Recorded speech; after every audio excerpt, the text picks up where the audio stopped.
dear students. I hope you all are good. This is Harsh Malviya. Welcomes you to Eth Theory, your own education channel.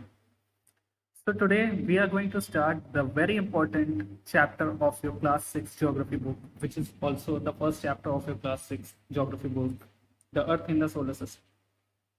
So without wasting any time, let's start the chapter. तो basically आप लोग जानते होंगे, आप लोग बचपन से भी देखते चले आ रहे होंगे कि आपका स्काई जो है वो बहुत सारे ऑब्जेक्ट से भरा हुआ है। जस्ट लाइक आप स्काई में देखते हो, आपको सन नज़र आता है, आपको मून नज़र आता है, ठीक है। और आपको जो है अगर बहुत ध्यान से देखो तो आपको कुछ छोटे छोटे डॉट लाइक स्ट्रक्चर्स भी नज़र आते हैं जो आसमान में चमक रहे होते हैं, ट्विंकल कर रहे होते हैं। तो बेसिकली उन्हें स्टार्स कहा जाता है। तो आपने बहुत सारे ऑब्जेक्ट्स जो हैं वो देखे होंगे और कभी ना कभी आपके मन में ये चीज़ें आती भी होंगी कि आखिर ये सारी चीज़ें आई कहाँ से, ये सारे ऑब्जेक्ट्स आए कहाँ से, ये स्पेस क्या होता है, ये यूनिवर्स क्या होता है। कहीं ना कहीं एक क्वेश्चन तो मन में आता है, ये सभी के मन में आता है और आपने इसका आंसर अपने फादर से या अपने मदर से या फिर अपने टीचर से पूछा होगा। तो कहीं ना कहीं आपको उसका आंसर भी मिलता होगा। जैसे बचपन में हम लोगों की बात होती थी तो कभी हम लोगों से या आपने किसी मूवी में देखा होगा तो लोग अगर पूछते हैं कि ये स्टार कौन है तो वो लोग कह देते थे कि ये आपके दादा हैं या जिनकी भी आपके घर में डेथ हुई होती है, तो बेसिकली ये कह दिया जाता था कि ये वो हैं या ये हैं। तो जबकि ऐसा कोई कॉन्सेप्ट नहीं है तो कहीं ना कहीं अब कि क्या चीज़ें हैं, इनके बनने के पीछे क्या रीज़न है, वो सारी चीज़ें हम इस चैप्टर में क्लियर करेंगे कि आखिर ये किससे बने होते हैं।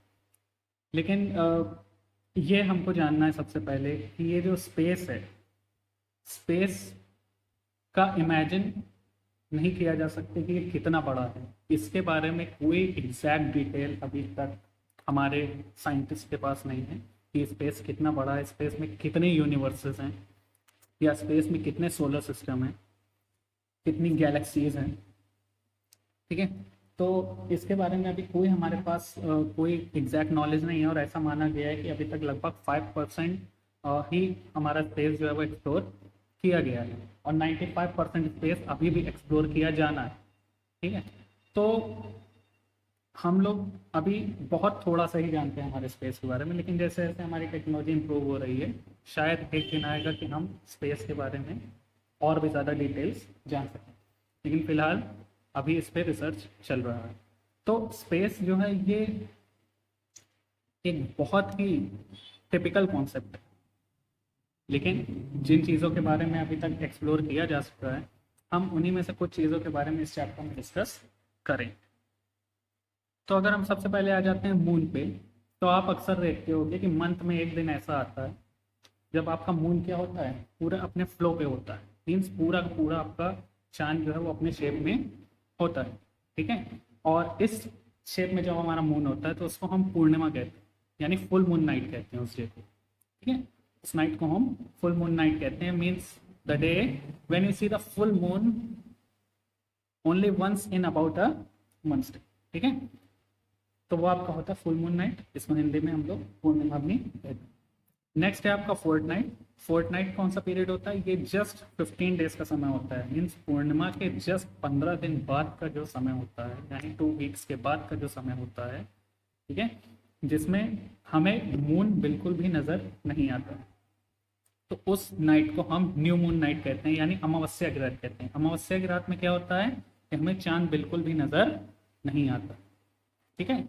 और ये नाइट ऐसी होती है कि स्काई एकदम क्लियर होता है, आपको स्काई जो है वो एकदम साफ सुथरा नजर आता है, सिर्फ और सिर्फ तारे नजर आ रहे होते हैं, वहां पे आपको चांद देखने को नहीं मिलता। तो जैसे कि आप देख सकते हैं ये मून के फेजेस हैं। आपका मून क्या होता है, रोज अपने फेजेस को बदलता है, ठीक है। उसके पीछे का रीजन भी यही है कि जस्ट लाइक हमारा अर्थ भी क्या करता है, रेवोल्यूशन करता है, यानी सन का चक्कर लगाता है, ठीक उसी तरह आपका मून भी क्या करता है, हमारे अर्थ का चक्कर लगाता है। तो जो मून के जो फेजेस बनते हैं इसका कहीं ना कहीं सीधा कॉन्सेप्ट जो है वो किससे जुड़ा हुआ है, आपके रेवोल्यूशन से जुड़ा हुआ है, ठीक है ना। तो अब इसके बारे में और हम डिटेल में जानेंगे, अभी हम आगे चलते हैं। तो जस्ट लाइक आप ये देख सकते हैं ये मून के फेजेस हैं कि जब मून कि आपको यहाँ फेजेस देखने को मिल रहे हैं। जैसे आपका ये फुल मून नाइट दिया हुआ है, ठीक है, ये फुल मून है। उसके बाद फिर मून का फेज थोड़ा कम होता है, जिसको वैक्सिंग गिबस मून कहा जाता है। फिर जब वो नेक्स्ट फेज में पहुंचता है उसको फर्स्ट क्वार्टर हाफ मून कहा जाता है। फिर जब वो नेक्स्ट फेज में पहुंचता है तो उसको वैक्सिंग क्रेसेंट कहा जाता है, ठीक है। फिर आपका आता है न्यू मून, यानी एग्जैक्ट 15 डेज के बाद जो मून आता है वो आपका होता है न्यू मून, जिसमें आपका मून नज़र नहीं आता। फिर नेक्स्ट है आपका वैनिंग क्रेसेंट मून, यानी आपका मून थोड़ा सा नज़र आना स्टार्ट होता है। फिर उसके बाद आपका आता है ये थर्ड क्वार्टर हाफ मून, ठीक है, यानी मून का हाफ फेज नज़र आता है। फिर आपका आता है नेक्स्ट में वैनिंग गिबस मून, जिसमें आपका मून का लगभग 75% हिस्सा नज़र आने लगता है। और फिर एट लास्ट आपका फिर आ जाता है क्या, फुल मून, यानी वो अपने पूरे मंथ का रोटेशन पूरा करके वापस उसी पोजीशन में आ जाता है, वो आपका नज़र आता है क्या, फुल मून, ठीक है।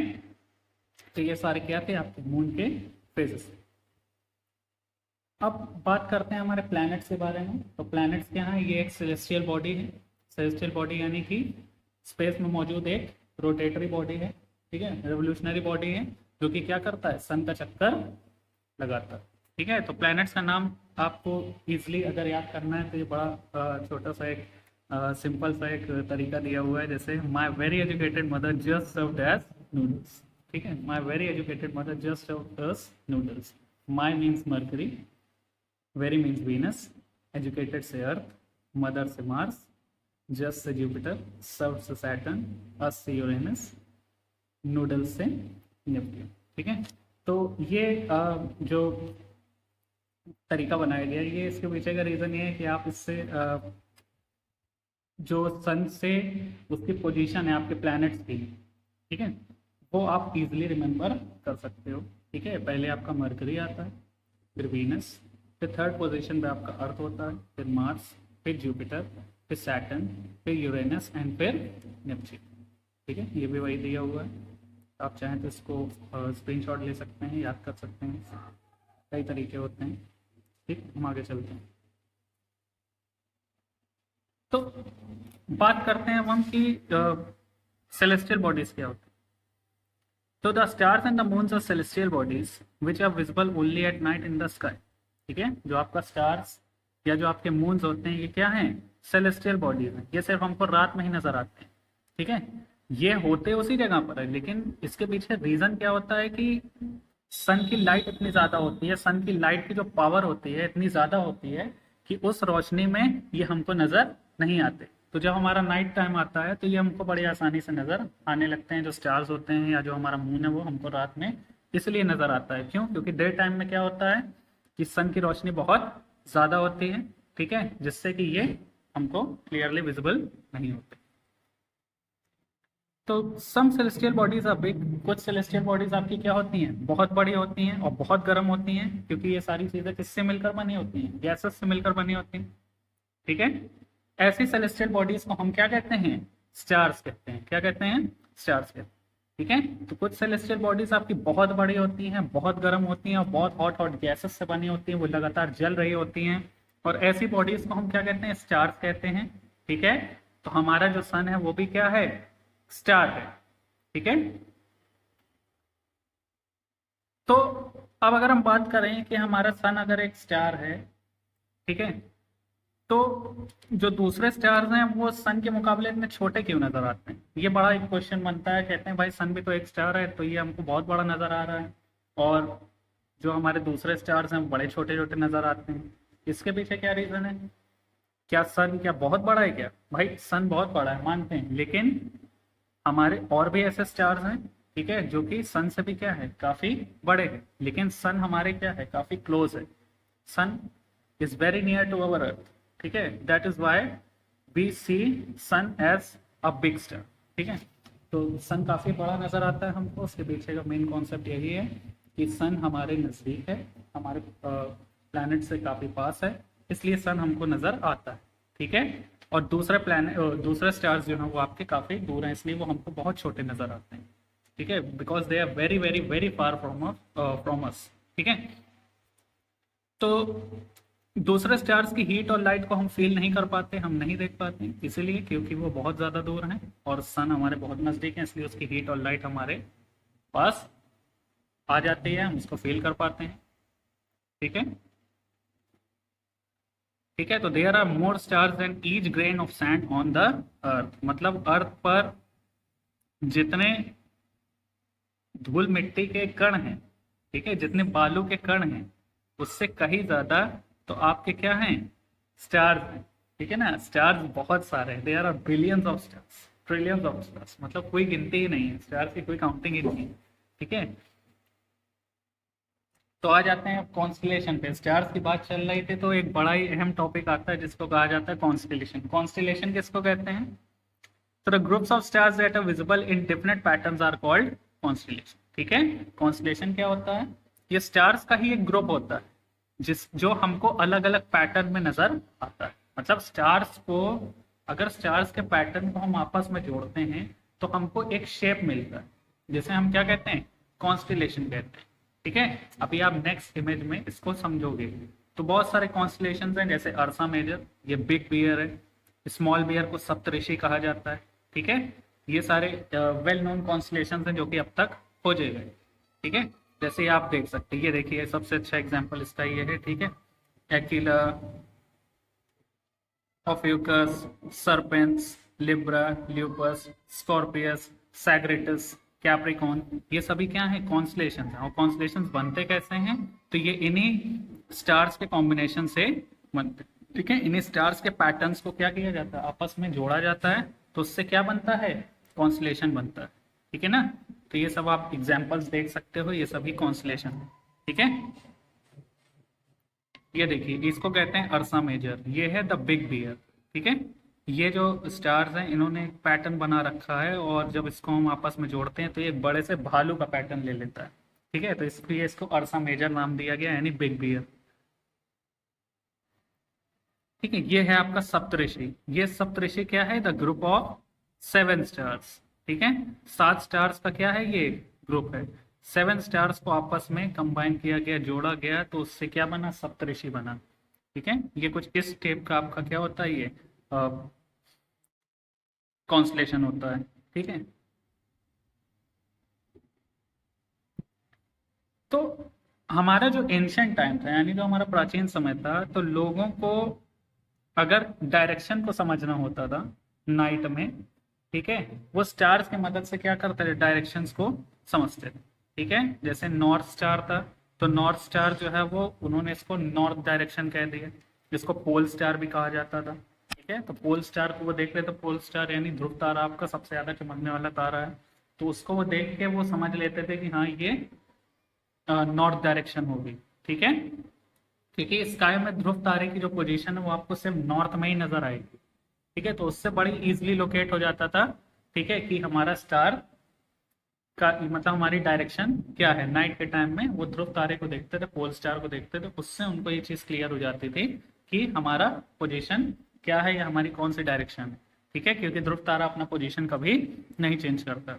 ठीक है, तो हम जो है वो पोल स्टार की लोकेशन की मदद से, उसकी पोजीशन की मदद से सप्तऋषि मंडल को ढूंढ लेते थे, जो हमारे सप्तऋषि होते थे, क्योंकि उसमें पोल स्टार का भी एक बहुत इंपॉर्टेंट रोल है। तो सप्तऋषि जो हमारा होता था, उसमें हम लोग क्या करते थे, आसानी से पोल स्टार की मदद से हम लोग क्या करते थे, आसानी से सप्तऋषि को ढूंढ लेते थे।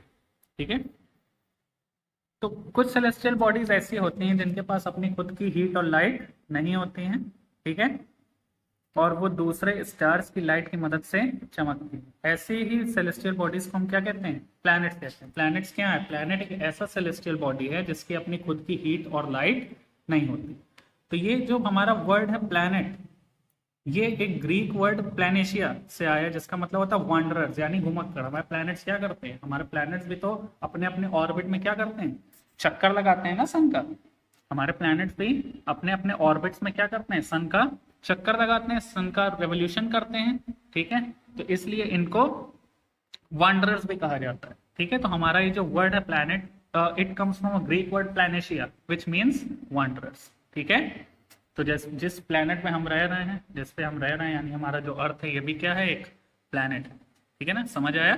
तो सेलेस्टियल बॉडीज क्या होती हैं, ऐसी बॉडीज सॉरी, प्लैनेट्स क्या होते हैं? ऐसी बॉडीज जिनकी अपनी खुद की हीट और लाइट नहीं होती और वो दूसरे स्टार्स की लाइट्स की मदद से चमकते हैं। ऐसी बॉडीज को हम क्या कहते हैं? प्लैनेट्स कहते हैं।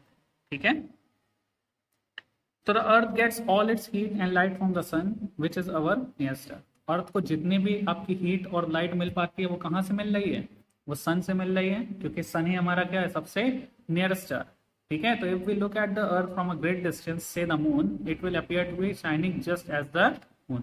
तो अगर ये कहा जाता है कि अगर आप मून से सन को देखो, या मतलब कहने का मतलब अगर आप मून से ग्रेटर डिस्टेंस से अगर आप क्या करो, अर्थ को देखो, ठीक है, तो आपको अर्थ ठीक वैसा ही चमकता हुआ नजर आएगा जिस तरह हमारे अर्थ से हमको मून चमकता हुआ नजर आता है। ऐसा क्यों होता है? क्योंकि वो सन की रोशनी क्या होती है? उसके ऊपर पड़ती है, तो सन की रोशनी से ही वो क्या होता है? चमकता है। ठीक है ना। अब बात करते हैं मून की। तो the moon that we see in the sky is a satellite. Satellite क्या होता है? तो सैटेलाइट एक रोटेटरी बॉडी होती है जो किसी प्लैनेट का चक्कर लगाती है। ठीक है, तो हमारा मून क्या है? हमारी एक अपनी खुद की नेचुरल सैटेलाइट है। ठीक है, ये हमारे अर्थ का एक कंपेनियन है। ठीक है, और ये हमारे अर्थ के चक्कर हमारा अर्थ का चक्कर लगाता है। ठीक है, तो ये हमारा सोलर सिस्टम है। आप देख सकते हैं, ये देखिए आपका सन है। सन के जस्ट पहले मरकरी, एक छोटा सा ऑर्बिट बना हुआ है, फिर उससे थोड़ा दूर पे वीनस, फिर अर्थ, फिर मार्स, फिर एक एस्ट्रॉयड बेल्ट देखने को मिलती है, फिर आपका जुपिटर, फिर सैटर्न, फिर यूरेनस, फिर नेपच्यून और फिर प्लूटो। ठीक है, प्लूटो अब आपका प्लैनेट नहीं रहा। ठीक है, इसे ड्वार्फ प्लैनेट कहा जाता है। 2006 में इसको प्लैनेट की कैटेगरी से हटा दिया गया। ठीक है, तो ये आपका 8 प्लैनेट्स आपके अभी तक में सोलर सिस्टम में हैं, मौजूद हैं। ठीक है, और सबका अपना अपना क्या है? एक फिक्स पाथ है जिसको ऑर्बिट कहा जाता है, और इसी ऑर्बिट के में वो क्या करते हैं? सन का चक्कर लगा रहे होते हैं। So the sun, the 8 planets, satellites, and some other celestial bodies known as asteroids and meteoroids form the solar system. ठीक है, तो जैसे आपका सन है, आपके 8 प्लैनेट्स हैं, ठीक है, उनकी सैटेलाइट्स हैं, साथ ही साथ दूसरे सेलेस्टियल बॉडीज हैं, आसमान में मौजूद कुछ, हमारे स्पेस में मौजूद कुछ और सेलेस्टियल बॉडीज हैं जैसे एस्ट्रॉइड्स और मीटेरॉइड्स। ठीक है, ये मिलकर क्या बनाती हैं? सोलर सिस्टम बनाती हैं। तो हम लोग इसको सोलर फैमिली भी कहते हैं। हमारा क्या है? ये सोलर सिस्टम एक फैमिली की तरह है। ठीक है, जिसका हेड कौन है? जिसके मुखिया कौन है? सन है। ठीक है, सन भाई साहब इस पे क्या है?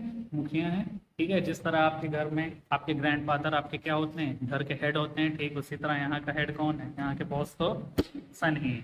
ठीक है, तो आपके सोलर सिस्टम के हेड जो है वो सन को कहा जाता है, और सन यही सन का ही चक्कर लगा रहे होते हैं आपके सारे प्लैनेट्स और दूसरे सेलेस्टियल बॉडीज। ठीक है, तो ये है आपका सन, देख सकते हैं आप। तो सन के बारे में डिस्कस करते हैं। तो sun is the centre of the solar system. Sun को हमारे सोलर सिस्टम का सेंटर भी कहा जाता है। ये एक बहुत ही बड़ा ऑब्जेक्ट है, आप कह सकते हो ये बहुत बड़ा होता है। ठीक है, और ये एक्सट्रीमली हॉट गैसेस से मिलकर बना होता है। इसमें बहुत सारी गैसेस हैं जो कि बहुत हॉट होती हैं, जल रही होती हैं। It provides the pulling force that binds the solar system. और ये क्या देता है? एक पुलिंग फोर्स देता है, एक ग्रेविटेशनल फोर्स देता है जिसने सोलर सिस्टम को बाइंड कर रखा है। ठीक है, ग्रेविटेशनल फोर्स क्या होता है? When one object attracts other object with a force, then it is called gravitational force. ठीक है, तो सन का अंदर भी एक पुलिंग फोर्स होता है जो क्या करता है? सोलर सिस्टम को बाइंड करके रखता है, बांध करके रखता है। नहीं तो कोई भी प्लेनेट क्या होगा? चक्कर लगाते लगाते पता लगा कहीं और भाग जाएगा। ठीक है ना, तो ये चीज़ें नहीं होती हैं। इसी वजह से पॉसिबल है ये चीज़ें कि हमारा सन या हमारे जितने प्लैनेट्स हैं वो सन का चक्कर लगा पा रहे हैं। उसके पीछे का कॉन्सेप्ट यही है कि सन ने उसको क्या कर रखा है? एक पुलिंग फोर्स से बांध कर रखा है। ठीक है, तो सन हमारे सोलर सिस्टम का सबसे बड़ा सोर्स माना जाता है हीट का और लाइट का। ठीक है, sun is the ultimate source of heat and light for the solar system. ठीक है, but that tremendous heat is not felt so much by us because despite being our nearest star it is far away from us। ठीक है, लेकिन सन में बहुत ज्यादा heat होती है। अगर हम सन के सरफेस टेम्परेचर की बात करें, मतलब सन का जो आउटर टेम्परेचर, अगर सन की जो बाहरी लेयर है मतलब उसका अगर हम आउटर टेम्परेचर देखें तो वो कहा जाता है कि लगभग 6000 डिग्री सेल्सियस होता है, ठीक है, which is very very very hot, ठीक है। तो सन की जो ट्रिमेंडस हीट है ये हमारे द्वारा महसूस उतनी ज्यादा नहीं की जाती। रीजन क्या है कि सन हमारे भले ही नजदीक हो लेकिन फिर भी क्या है वो हमसे काफी दूर है। मतलब सन हमारा नजदीकी स्टार जरूर है लेकिन फिर भी उसका डिस्टेंस इतना है कि उसकी बहुत ज्यादा हीट हमारे पास नहीं आती, ठीक है ना, लेकिन उतनी हीट आती है जितना हम झेल सकते हैं, ठीक है। अगर हम इसके डिस्टेंस की बात करें तो सन का जो डिस्टेंस है वो लगभग 150 मिलियन किलोमीटर है हमारे अर्थ से। हमारे अर्थ से सन का डिस्टेंस लगभग 150 मिलियन किलोमीटर है, ठीक है। तो कुछ फैक्ट्स जान लेते हैं सन के बारे में कि the sun rotates fully on its axis every 27 days, ठीक है। सन भी क्या करता है, रोटेशन करता है। रोटेशन किसको कहा जाता है, तो ये भी आप जान लीजिए रोटेशन क्या होता है। तो जब कोई भी ऑब्जेक्ट या कोई भी प्लैनेट खुद अपना चक्कर लगाता है, ठीक है, अपनी खुद की एक्सिस पर जब वो खुद घूम रहा होता है तो उसे हम रोटेशन कहते हैं। तो रोटेशन और रेवोल्यूशन में एक फर्क होता है। रोटेशन का मतलब होता है कि जब कोई भी चीज अपना खुद का चक्कर लगा, जस्ट लाइक आप टॉप देखते हो तो टॉप में क्या होता है, पॉइंट होता है, उस पॉइंट पे वो लट्टू क्या होता है, घूम रहा होता है। तो that is a simple example of rotation, ठीक है। लेकिन रेवोल्यूशन क्या होता है कि जब कोई ऑब्जेक्ट किसी दूसरे ऑब्जेक्ट का क्या लगा है, चक्कर लगा है, तो उसे हम क्या कहेंगे, रेवोल्यूशन कहेंगे। तो हमारा जो सन है ये पूरी तरीके से अपना खुद का रोटेशन 27 डेज में करता है, ठीक है। अपना खुद का चक्कर सन कितने डेज में लगा लेता है, 27 डेज में, ठीक है। तो the sun takes 226 million years to revolve around the Milky Way. Milky Way क्या है भाई, हमारी जो गैलेक्सी है उसका क्या नाम है, मिल्की वे। तो सन भी चक्कर लगा रहा है, ठीक है ना, लेकिन किसका चक्कर लगा रहा है, वो अपनी गैलेक्सी का, जो हमारी गैलेक्सी है यानी मिल्की वे गैलेक्सी। तो मिल्की वे गैलेक्सी का ही हिस्सा कौन है, आपका सोलर सिस्टम है, ठीक है। तो ये जो हमारा सन है ये अपनी मिल्की वे गैलेक्सी का चक्कर 226 मिलियन ईयर्स में लगा पाता है, ठीक है। अगर हम बात करें कि सन का कॉम्पोजिशन क्या है, ठीक है, तो सन का जो कॉम्पोजिशन है ये हमारा जो सन है ये हाइड्रोजन और हीलियम से मिलकर बना हुआ है, ठीक है, दोनों ही गैस हैं, ठीक है। और ये इतना ज्यादा ब्राइट है कि ये आपको ब्लाइंड भी कर सकता है। अगर आप इसको खुली आंखों से आप देखते हो, सीधा देखते हो, तो ये आपको ब्लाइंड भी कर सकता है, इतना ज्यादा ये क्या होता है, ब्राइट होता है, ठीक है। और अगर आप इसके नीचे बहुत ज्यादा देर तक खड़े रहोगे, ठीक है, खुले धूप में अगर आप खड़े रहोगे तो आप क्या हो सकते हो, बर्न भी हो सकते हो, आपको स्किन बर्न हो सकता है, ठीक है। अगर इसके सरफेस टेम्परेचर की बात की जाए तो ये लगभग 5500 डिग्री सेल्सियस होता है, ठीक है, जैसे हमने बताया 5500 टू 6000 डिग्री सेल्सियस, ठीक है, इसका सरफेस टेम्परेचर। चलिए अब आ जाते हैं प्लैनेट्स के बारे में। भाई इस घर के मुखिया की बात कर ली तो अब घर के सदस्यों की भी बात कर ली जाए, ठीक है। तो प्लैनेट्स के बारे में डिस्कस करते हैं। तो हमारे सोलर सिस्टम में ये कहा जाता है कि हमारे सोलर सिस्टम में कितने प्लैनेट्स हैं, 8 प्लैनेट्स हैं। और इनका जो ऑर्डर बनाया गया ये सन से उनकी डिस्टेंस को लेकर बनाया गया, मतलब सन से उन प्लैनेट्स की क्या डिस्टेंस है उसको देखते हुए इनका ऑर्डर फिक्स किया गया है। जैसे पहला आपका सन से सबसे नजदीक है आपका Mercury, then the second one is Venus, फिर अर्थ, फिर मार्स, फिर जुपिटर, फिर सैटर्न, फिर यूरेनस और फिर नेपच्यून, ठीक है। तो इस तरह करके आपके कितने प्लैनेट्स हो गए, 8 प्लैनेट्स हो गए, ठीक। तो चलिए अब हम एक एक प्लैनेट के बारे में बड़ा ब्रीफ सा डिस्कशन कर लेते हैं, ठीक है। जैसे अगर हम बात करते हैं मरकरी की, तो मरकरी द स्मॉलेस्ट प्लैनेट, सबसे छोटा प्लैनेट होता है, सन के सबसे नजदीक है। डे टाइम जब मरकरी में पड़ता है तो वो बहुत ज्यादा गर्म होता है and has a very thin atmosphere, बहुत पतला एटमॉस्फेयर होता है, बहुत छोटा एटमॉस्फेयर होता है। Hence heat is quickly lost at night and it becomes very cool. Atmosphere बहुत कम होता है, यहाँ पे हीट बड़ी आसानी से खत्म हो जाती है रात के टाइम में, तो ये बहुत ठंडा हो जाता है, ठीक है। एंड फिर सेकंड वन के बारे में बात करते हैं, वीनस के बारे में। तो वीनस को सोलर सिस्टम का सबसे गर्म प्लैनेट कहा जाता है। इसके पीछे का क्या रीजन है, तो आप तो ये कहेंगे कि भाई मरकरी सबसे नजदीक है तो गर्म तो वो होना चाहिए, लेकिन ऐसा नहीं है। इसके पीछे का रीजन ये माना जाता है कि वीनस में कार्बन डाइऑक्साइड जो गैस होती है इसका परसेंटेज बहुत ज्यादा होता है। जो वीनस का एटमॉस्फेयर है उसके वहां पर कार्बन डाइऑक्साइड गैस का परसेंटेज काफी ज्यादा, और कार्बन डाइऑक्साइड गैस क्या करती है, ये हीट को ट्रैप करती है, समझे, हीट को ये क्या कर लेती है, ट्रैप कर लेती है, जिस वजह से यहाँ का टेम्परेचर ऑटोमेटिकली क्या होता है, इंक्रीज हो जाता है। ठीक है, इस वजह से Venus is known as the hottest planet of the solar system. ठीक है, सारे प्लैनेट्स में ये सबसे ज्यादा चमकने वाला प्लैनेट है, इसलिए इसको मॉर्निंग और इवनिंग स्टार भी कहा जाता है। हमारे अर्थ में जब सनराइज होता है या सनसेट होता है तो आप इसको आसानी से देख सकते हो, आपको सन के नजदीक एक चमकता हुआ तारे जैसा स्ट्रक्चर ये देखने को मिल जाएगा, तो वो एग्जैक्टली वीनस है। सुबह उठ के अगर आलस नहीं आए तो सुबह उठ के आप लोग ट्राई करिएगा, उठ के देखिएगा, या शाम में जब सूरज डूबता है तो आप तब उस टाइम पर इसको देख सकते हो। ठीक है, चलिए थर्ड वन की बात करते हैं, तो वही अपना प्लेनेट आ गया है, अर्थ की बात करते हैं। तो ये हमारे प्लेनेट का इकलौता ऐसा प्लेनेट माना जाता है हमारे सोलर सिस्टम का, ठीक है, जिसमें वाटर होता है, लिक्विड फॉर्म में वाटर पाया जाता है, ऑक्सीजन है, एग्जैक्टली दोनों ही क्या है, बहुत ही एसेंशियल एलिमेंट है लाइफ के लिए। ठीक है, ये लाइफ को सपोर्ट करता है।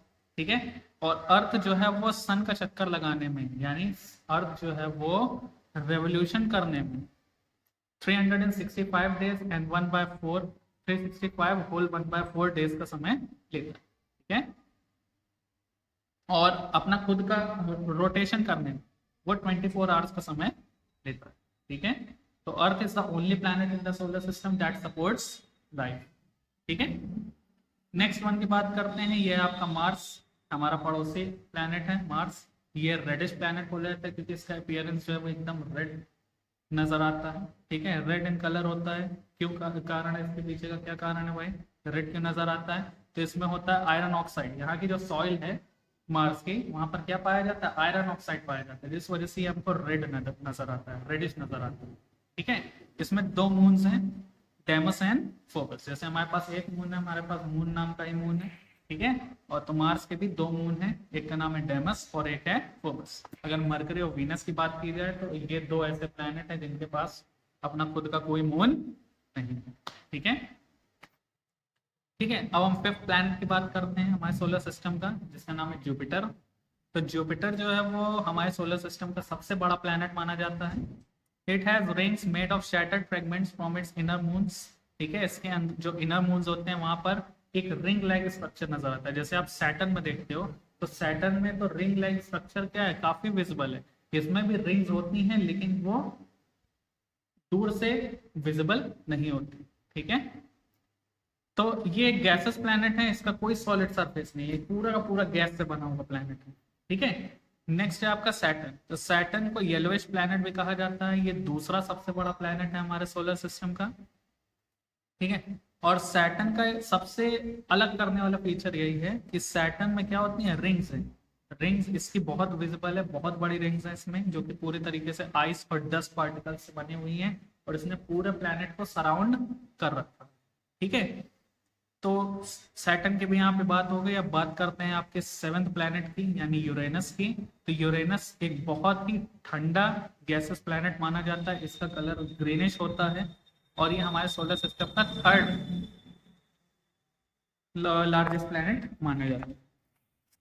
फिर आ जाते हैं आपके लास्ट प्लैनेट में, जिसका नाम है नेपच्यून। तो नेपच्यून बहुत ठंडा प्लैनेट है, ठीक है, और बहुत स्टॉर्मी प्लैनेट है, तूफान अक्सर आते रहते हैं यहाँ पर। तो फोर्थ लार्जेस्ट प्लैनेट आपका हमारे सोलर सिस्टम का, बहुत डेंस प्लैनेट है, बहुत घना प्लैनेट है। ठीक है, और साथ ही साथ यहाँ पर ये अर्थ के मास का 17 टाइम्स मास इसमें होता है। ठीक है, जितना अर्थ का मास है उसका 17 टाइम्स मास जो है वो इसका होता है। ठीक है, नेपच्यून का। तो आप ये भी ध्यान रखिए कि आप सन से जितना दूर दूर जाते जाओगे उतना प्लैनेट्स क्या होते जाएंगे, ठंडे होते जाएंगे। ठीक है, क्योंकि सन की रेज वहां पहुंचेंगे नहीं, और जब सन की रेज वहां नहीं पहुंचेंगी तो जाहिर सी बात है कि वो जगह क्या होगी, ठंडी होगी। ठीक है, तो कुछ स्पेस फैक्ट्स जान लेते हैं। ठीक है, the sun makes up 99.8% of the solar system. Sun 99.8% solar system को बनाता है। दूसरा कि Mercury year last 1.5 days. Mercury में एक साल सिर्फ 1.5 दिन का होता है। जैसे अपने यहाँ 365 डेज का एक दिन एक ईयर माना जाता है, वहां पे सिर्फ 1.5 दिन में पूरा साल कंप्लीट हो जाता है। ठीक है, दूसरा क्या है, Venus spins backward and nobody knows why. कि वीनस क्या करता है, बैकवर्ड स्पिन करता है, ठीक है। लेकिन इसके पीछे का कोई कारण किसी को नहीं पता कि मतलब वो ऐसा क्यों करता है, मतलब वो उल्टी डायरेक्शन में रोटेशन करता है, ठीक है। फिर अर्थ की बात करते हैं तो अर्थ इकलौता ऐसा प्लैनेट है कि जहां पर लाइफ पॉसिबल है, ठीक है। फिर बात करते हैं मार्स की, तो Mars has two polar ice caps. Mars में भी क्या है, दो पोलर आइस कैप्स हैं, ठीक है। नॉर्थ, जैसे अपने यहाँ नॉर्थ पोल साउथ पोल है, ठीक उसी तरह मार्स में भी दो पोलर आइस कैप्स हैं। एक जुपिटर की बात करते हैं तो जुपिटर में स्टॉर्म्स आते हैं, और इतने खतरनाक स्टॉर्म्स आते हैं कि वो अर्थ जैसे दो स्ट्रक्चर को क्या कर जाए, खा जाए, मतलब खत्म कर दें, नष्ट कर दें। कितने खतरनाक वहां पर क्या आते हैं, स्टॉर्म्स आते हैं, ठीक है। सैटर्न की बात की जाए, सबसे ज्यादा मून आपके किसके पास है, सैटर्न के पास है, 57 मून हैं। अब तो और भी खोज लिए गए हैं, ठीक है। फिर यूरेनस की बात करते हैं तो Uranus is the first planet to be discovered by telescope. Uranus पहला ऐसा प्लैनेट था जिसको टेलीस्कोप से खोजा गया, ठीक है। और सोलर सिस्टम का सबसे ठंडा प्लैनेट जो माना जाता है वो नेपट्टून को। उसके पीछे रीजन हमने आपको बता ही दिया कि सन से उसकी लोकेशन बहुत दूर होती है, ठीक है। तो हम बात करते हैं कि आखिर आपका प्लैनेट और आपके सैटेलाइट में क्या डिफरेंस होता है, प्लैनेट और प्लैनेट और स्टार्स में क्या डिफरेंस होता है, ठीक है। इसके बारे में डिस्कस करते हैं, ठीक है। तो अब planet revolves around the star. हमारा जो प्लैनेट होता है वो स्टार का क्या करता है, चक्कर लगाता है, ठीक है। और स्टार की बात कर रहे हैं तो star is a stationary and all the planets revolve around it. Star क्या होता है, स्टेशनरी होता है, मतलब वो अपनी पोजीशन में फिक्स होता है और वो सारे प्लैनेट्स जो है वो उसका चक्कर लगाते हैं। दूसरा क्या है, a planet does not have a light and energy of its own but reflects the light of the star closest to it. जैसा कि आपको बताया था कि प्लैनेट्स की अपनी खुद की लाइट और एनर्जी नहीं होती है, लेकिन उसके नजदीक जो भी स्टार होता है ये उसकी रोशनी से क्या करता है, चमकता है, ठीक है। और स्टार की अपनी खुद की लाइट और एनर्जी होती, ठीक है। तो ये इसका दूसरा डिफरेंस था। तीसरे की बात करते हैं तो planets are composed of rocky और गैसेस सब्सटेंस। प्लैनेट्स आपका क्या होता है, रॉकी और गैसेस सब्सटेंस से मिलकर बना होता है, जबकि स्टार्स मोस्टली आपके हीलियम और हाइड्रोजन गैसेस से बने होते हैं। तो ये आपका तीसरा डिफरेंस है। चौथा क्या है, planets may be extremely cold or hot. The temperature of the planets depends on the closeness of to the stars. ठीक है कि planets क्या होते हैं, extremely cold भी होते हैं, extremely hot भी होते हैं। जैसे जो inner planets हैं, देखिए दो तरह के planets होते हैं, एक होता है inner planet और एक होता है outer planet, ठीक है। तो इनर प्लैनेट उन्हें कहा जाता है जो सन के नजदीक है। जैसे हमारे चार इनर प्लैनेट हैं, कौन कौन से, मरकरी, वीनस, अर्थ और Mars. These are known as inner planets. और फिर बाकी के जो आपके चार प्लैनेट्स हैं उनको हम क्या कहते हैं, आउटर प्लैनेट्स, ठीक है। तो सन से दूर, जैसे जुपिटर, सैटर्न, यूरेनस और नेपच्यून, तो ये आउटर प्लैनेट्स होते हैं, ठीक है। तो प्लैनेट्स आपके बहुत ज्यादा गर्म भी होते हैं, बहुत ज्यादा ठंडे भी होते हैं। और प्लैनेट्स का जो टेम्परेचर है वो डिपेंड करता है कि वो स्टार के कितने नजदीक है, ठीक है। उसका स्टार से कितना क्लोजनेस होगा, उस प्लैनेट का टेम्परेचर उस पर डिपेंड करेगा। फिर स्टार की बात करें तो स्टार क्या है, तो स्टार जो है वो एक बहुत बड़ा बॉल है हॉट गैसेस, ठीक है, गरम गरम गैसेस का एक ह्यूज बॉल माना जाता है, ठीक है। तो ये था आपका डिफरेंस प्लैनेट्स और स्टार्स का, ठीक है।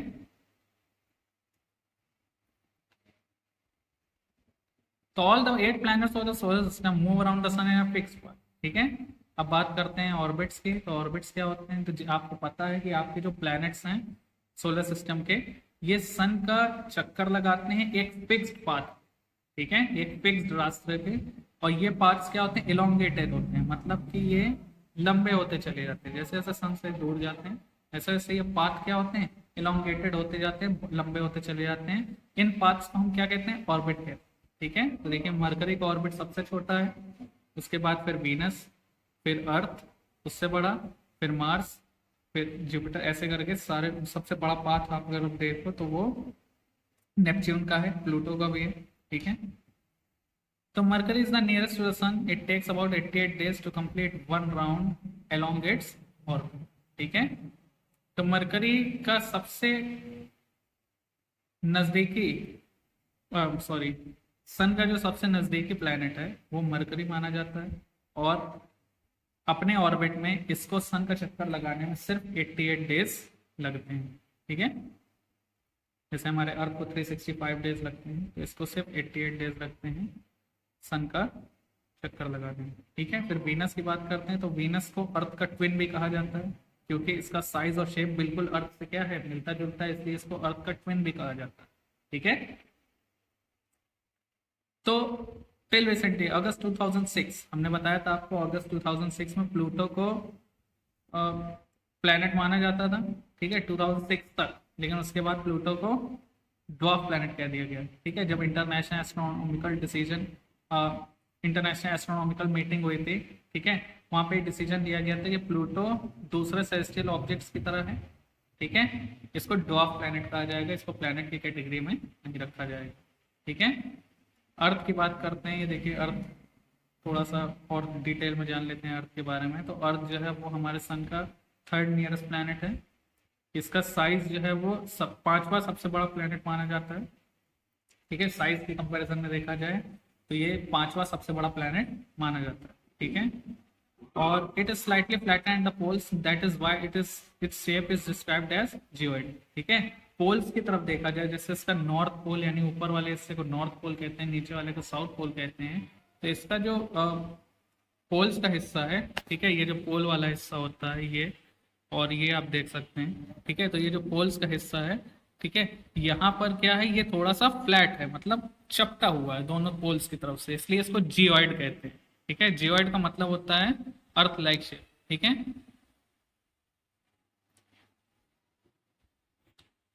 तो why is the earth called a unique planet in the solar system. अब बात आ जाती है ये कि आखिर अर्थ को सोलर सिस्टम का यूनिक प्लैनेट क्यों कहा जाता है। ठीक है, तो सीधी सी बात है कि अर्थ पर वो सारी कंडीशन है जो फेवरेबल है लाइफ को सपोर्ट करने के लिए, यहाँ पे लाइफ पॉसिबल है। वो सारी कंडीशंस है, हमारे पास एयर है, हमारे पास वाटर है, यहाँ पे वेजिटेशन है, वाइल्ड लाइफ है। ठीक है, यहाँ पे प्लांट्स, एनिमल्स, ह्यूमंस हैं, सारी चीजें हैं। इस वजह से यहाँ पर क्या है, लाइफ पॉसिबल है। तो वो सारी कंडीशंस को फुलफिल करता है जिससे कि लाइफ पॉसिबल हो पाता है। ठीक है, दूसरा क्या है कि अर्थ बहुत ज्यादा ना तो ठंडा है और बहुत ज्यादा ना तो गर्म। ठीक है, एकदम फिट टेम्परेचर है अर्थ का।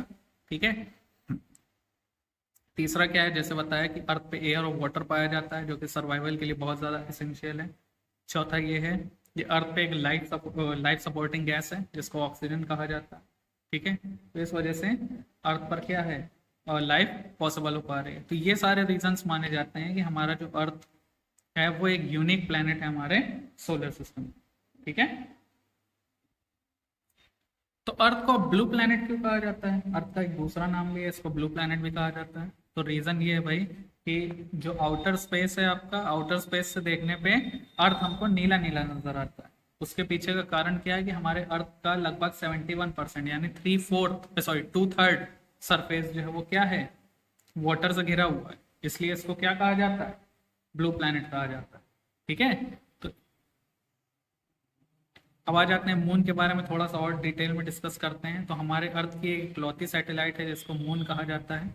इसका जो डायमीटर है ये अर्थ का 1/4 है। ठीक है, यानी एक चौथाई है। ठीक है, तो it appears so big because it is nearer to our planet that than other celestial bodies. ठीक है, तो ये हमको बहुत बड़ा नजर आता है। क्यों नजर आता है बहुत बड़ा, क्योंकि दूसरे प्लैनेट्स के या दूसरे सेलेस्टियल बॉडीज के मुकाबले ये हमारे बहुत ज्यादा नजदीक है। ठीक है, अगर इसके हम डिस्टेंस की बात करें तो अर्थ से ये 3,84,400 किलोमीटर दूर है। ठीक, और moon does not have conditions favourable for life. Moon पे ऐसी कोई भी कंडीशन फुलफिल नहीं होती है कि वहाँ लाइफ पॉसिबल हो सके, क्योंकि मून में ना तो वाटर है और ना ही एयर है। मून में सिर्फ क्या है, माउंटेन्स हैं। ठीक है, और प्लेन्स हैं, उस पर डिप्रेशंस बने हुए हैं, गड्ढे बने हुए हैं सरफेस पे, जो कि हमको एक शैडो की तरह नजर आते हैं। आप देखते हो कि मून पे धब्बा धब्बा नजर आता है, तो वो क्या है, वो ये आप देख सकते हैं। ठीक है, ये धब्बे धब्बे ऐसे स्ट्रक्चर हैं, ये डिप्रेशन होते हैं, इनको क्रैटर्स कहा जाता है, ये गड्ढे होते हैं। ठीक है, ये आप देख सकते हैं। ठीक है, तो why is one side of the moon visible to us on the earth. ठीक है, अब बात करते हैं कि मून के हमको सिर्फ एक हिस्सा मून का नजर आता है, दूसरा हिस्सा नजर नहीं आता। इसके पीछे क्या कारण है, तो देखिए मून जो है वो अर्थ का चक्कर लगभग 27 डेज में लगाता है, और उतना ही टाइम मून को अपना खुद का चक्कर लगाने में लगता है। तो इसका रिजल्ट ये होता है कि हमको सिर्फ मून का एक हिस्सा नजर आता है, अर्थ पे दूसरा हिस्सा नजर नहीं आता। ठीक है, मून 27 डेज में खुद का चक्कर लगाता है, और 27 डेज में वो अर्थ का चक्कर भी लगाता है। ठीक है ना, that is the reason only one side of the moon is visible to us on the earth. ठीक है, ये आप देख सकते हैं, ये क्रैटर्स होते हैं मून के। ठीक है ना, कुछ बहुत छोटे छोटे क्रैटर्स हैं, कुछ बहुत बड़े क्रैटर्स हैं। ठीक है, अब आ जाते हैं हम एक नेक्स्ट सेलेस्टियल बॉडी के बारे में डिस्कस करते हैं, एस्ट्रॉइड्स। ये एस्ट्रॉइड्स क्या होते हैं? तो apart from the stars, planets and satellites, there are numerous tiny bodies which also move around the. देखिए, दूसरे स्टार्स, प्लैनेट्स और सैटेलाइट्स के अलावा भी बहुत सारे छोटे छोटे ऐसी बॉडीज हैं जो कि सन का चक्कर लगा रही होती हैं। उन्हीं में से एक बॉडी है जिसको हम क्या कहते हैं? एस्ट्रॉइड कहते हैं। तो ये एस्ट्रॉइड क्या होते हैं? तो ये एस्ट्रॉइड्स जो हैं ये पाए जाते हैं मार्स और जुपिटर के बीच में। ठीक है, ये आप कह सकते हो कि बहुत बड़े बड़े रॉक पीसेस होते हैं, बहुत बड़े बड़े चट्टानें होती हैं जो कि मार्स और जुपिटर के ऑर्बिट के बीच में पाए जाते हैं। ठीक है, scientists are of the view that asteroids are parts of the planet which exploded many years back.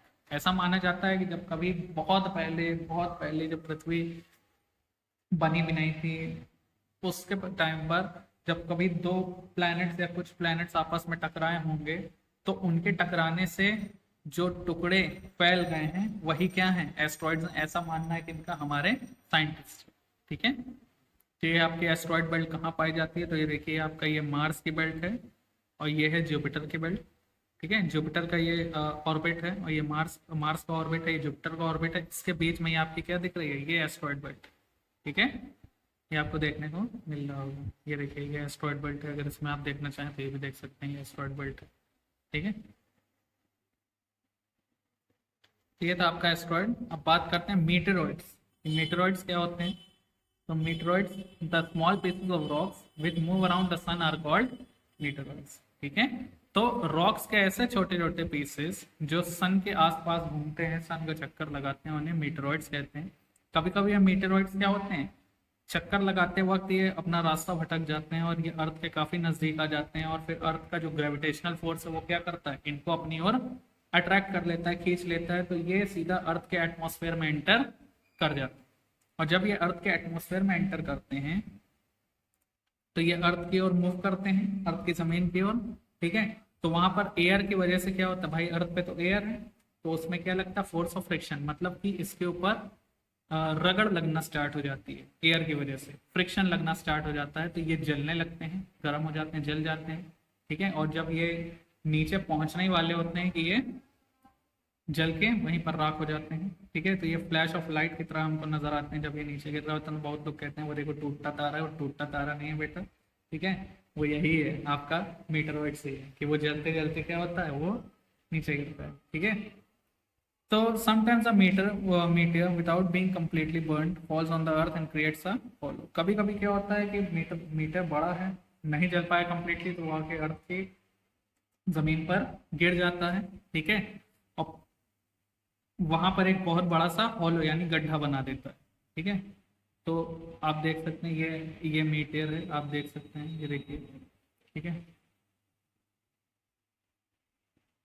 ये मीटियर से ये हॉलो क्रिएट होता है जब वो आकर नीचे जमीन पर गिरता है, जब वो पूरे तरीके से जल नहीं पाता। ठीक है, तो अब आ जाते हैं हम लोग अभी गैलेक्सी यूनिवर्स ये सारी चीजें बोल रहे थे। ये क्या है भाई? तो Galaxy is a huge system of billions of star, मतलब बिलियंस ऑफ स्टार्स से मिलकर क्या बनी है? हमारी गैलेक्सी बनी। तो गैलेक्सी क्या है? बिलियंस ऑफ स्टार्स का एक बहुत बड़ा सिस्टम है। ठीक है, और उसमें क्लाउड्स भी पाए जाते हैं आपके डस्ट और गैसेस के। तो हमारा जो सिस्टम है ये मिल्की वे गैलेक्सी का ही एक हिस्सा। ठीक है, तो हमारे एंशंट इंडिया में इसको एक रिवर की तरह माना जाता था। ऐसा इमेजिन किया जाता था कि ये रिवर है, लाइट की एक रिवर है जो कि हमारे आसमान में क्या है? बह रही है, इसलिए इसको आकाश गंगा कहा गया। ठीक है। तो बहुत सारे गैलेक्सी, ऐसा माना जाता है कि हमारे यूनिवर्स में मिलियंस ऑफ गैलेक्सी है। ठीक है, ये देखिए, ये हमारा गैलेक्सी अगर आप देखो तो गैलेक्सी में ये देखिए, ये यहाँ पर हमारी पोजीशन है, ये गैलेक्सी का सेंटर है, और ये देखिए ये सन है, और यहाँ पर ज़्यादातर प्लैनेट जो है वो पाए जाते हैं। अब आप देख सकते हैं तो गैलेक्सी कितनी बड़ी है। ठीक है, और फिर गैलेक्सी, इनके जैसी मिलियंस ऑफ गैलेक्सीज हैं। तो सोचिए कि यूनिवर्स का एक्सटेंड कहाँ तक है, मतलब जहाँ तक हमारी सोच भी नहीं जा सकती। अभी तो हमारी सोच, हमारे एक प्लैनेट से दूसरे प्लैनेट तक भी हमारी सोच इतना नहीं जाएगी। ठीक है, तो आप देख सकते हैं। ठीक है, तो ये था आपका चैप्टर। आई होप कि आपको ये चैप्टर काफ़ी अच्छे से समझ में आया होगा। तो प्लीज़ आपसे रिक्वेस्ट है कि इसे लाइक, शेयर और सब्सक्राइब ज़रूर कर दें। अब हम मिलेंगे आपसे नेक्स्ट चैप्टर में। ठीक है, और फिर उसके बारे में भी हम लोग अच्छी तरह डिस्कस करेंगे। Okay, thank you.